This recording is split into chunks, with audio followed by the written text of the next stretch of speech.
As you would have guessed from my attire, I'm in a vacation.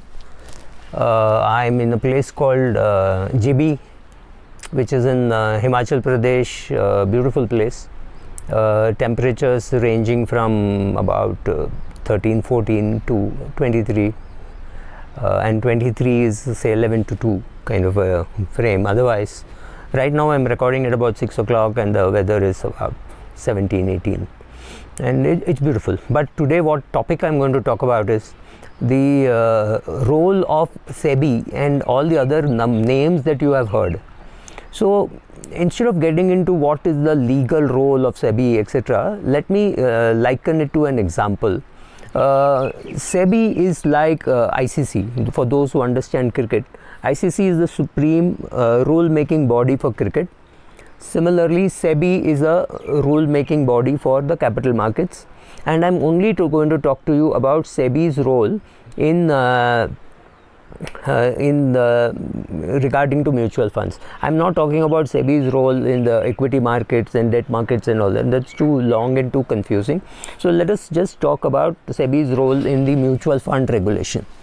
So what does ICC do? ICC makes rules for all of us to follow, and ICC says I can't be everywhere, so in each country it appoints its own representatives.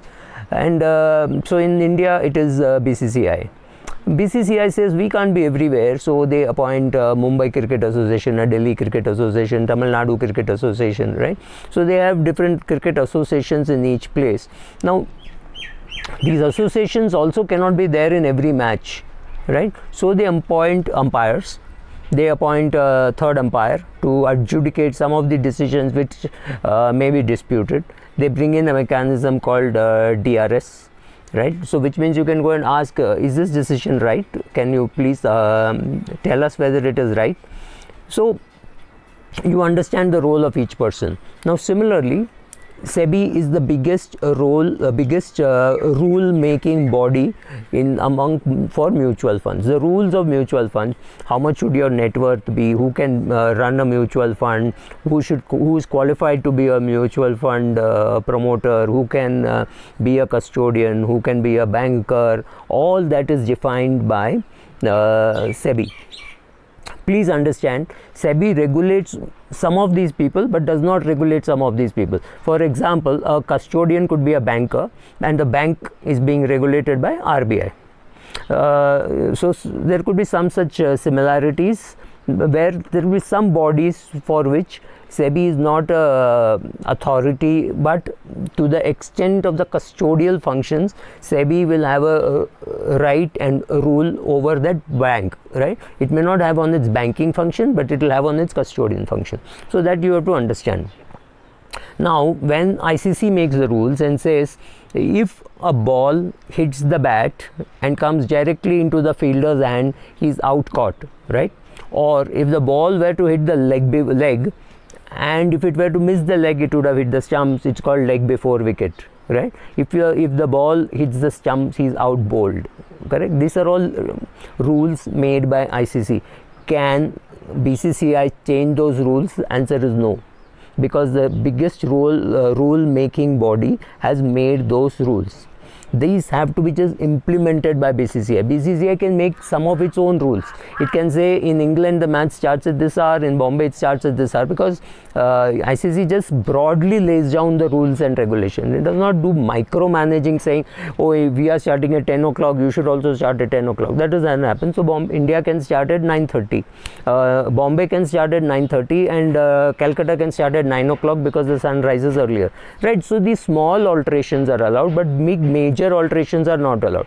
For example, BCCI cannot say that Virat Kohli is a very important player, so Virat Kohli will be out not just once but twice. If you take his wicket once, he is not out, he can play twice. See, these kind of rules you cannot make, right? Now let's come to Sebi. Sebi makes the rules. Can Sebi be at every place? Answer is no. Sebi can't be at every place. So Sebi says, okay, we are happy that you're being made into you're creating a mutual fund. Here is your permission for creating a mutual fund. Now look at this example that BCCI or ICC recognizes India, South Africa, Kenya, Zimbabwe, South Africa, everybody as cricketing players. Does it mean Kenya is equal to Australia, or that South Africa is equal to India, or New Zealand is equal to England? No, we don't know. They play against each other, and then there is a ranking system by which you say, okay, India is the best, Australia is second, South Africa is third, or India is third, South Africa is first, right? There is a ranking system. The ICC says you can have a full test match, you can have a 50-over match, you can have a 20-over match. These are the rules which you have to follow. The rules for 20 overs are different and the rules for 50 overs are different. Similarly, Sebi makes rules and says, okay, these are the rules for debt funds, these are the rules for equity fund, these are the rules for hybrid fund. If you have so many shares of a particular category, it will be called that category. It will be a large cap fund, it will be a mid cap fund. But if you want to have everything, then you have to call it a flexi cap fund. You cannot call it a mid cap fund and fill it up with large cap shares. That is not allowed, which means even earlier there used to be good fund houses which were true to label. Now everybody is being forced to be true to label.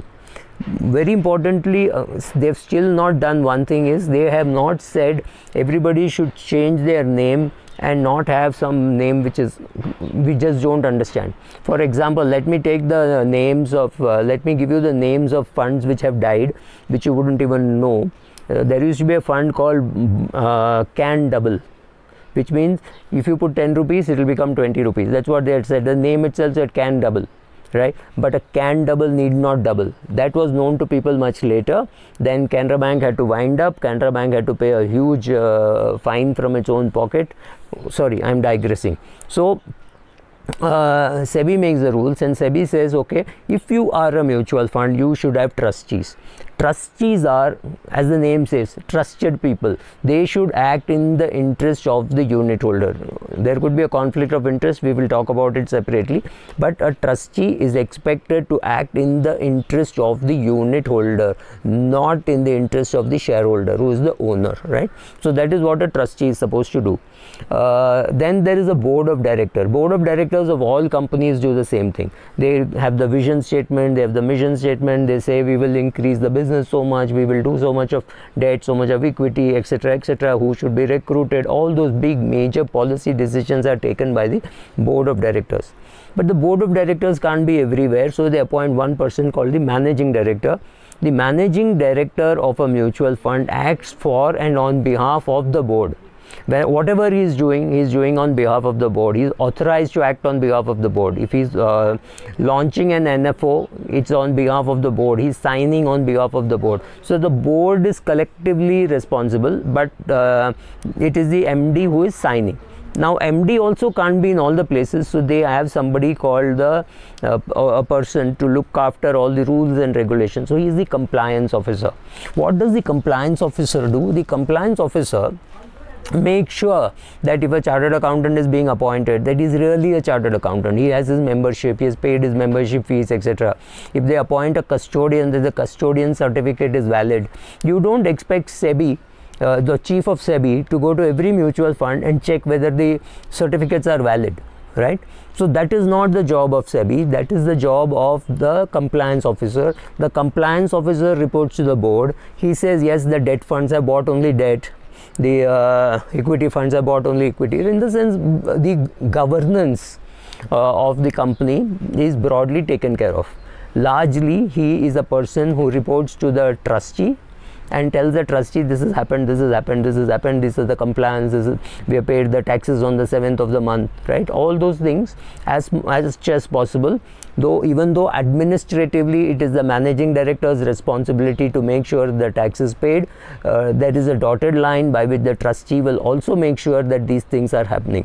So if a unit holder is aggrieved, he can go and complain to the ombudsman, he can complain to the compliance officer. It is their duty. This complaint will go to the trustees, and therefore, technically speaking, your first call on a company not doing well, or if you want to complain, would be effectively the trustees, because it will go to the compliance officer. Compliance officer will have to list the complaints. The trustees will ask how many complaints, what happened, what did you do, and if you find that it's not happening, then they might interfere a little more. But they're only broadly supposed to take care of these roles. For example, if many people complain that the statements, physical statements are reaching late, they will not get in and ask why it is reaching late. They will say, oh, there are too many complaints, can you try changing the vendor, or things like that. So some of those things would happen, but they would not get into the day-to-day running of a fund. So now you know that the day-to-day running is done by the managing director. He is supervised by his board. The bigger compliances, etc., are taken care of by the trustees. The trustees also have to have their own reports. They don't report to the board, or they don't report to the chairman or anything. Sebi makes rules for what a compliance officer should do. It makes rules for what the managing director should do, right? All those rules are made by Sebi.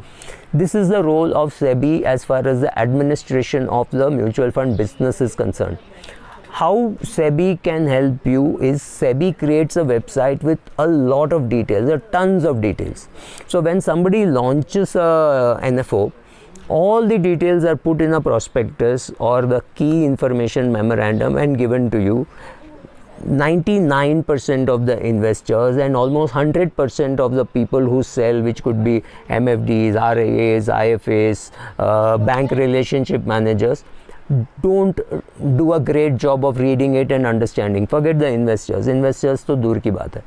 If all of us read it, understand it, or go and complain to Sebi, this is very complicated. Maybe we will get a simplified one.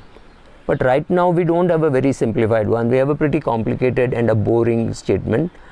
We will see how to read that maybe differently, but yeah, so this is the role of Sebi, role of trustees, role of directors. Of course, there is auditor who keeps an eye on whether these things are happening. The auditor is again not monitored by Sebi, but by the Institute of Chartered Accountants, right? So as long as you understand the role of each person, don't sit and say, oh, this happened in Templeton, what was Sebi doing?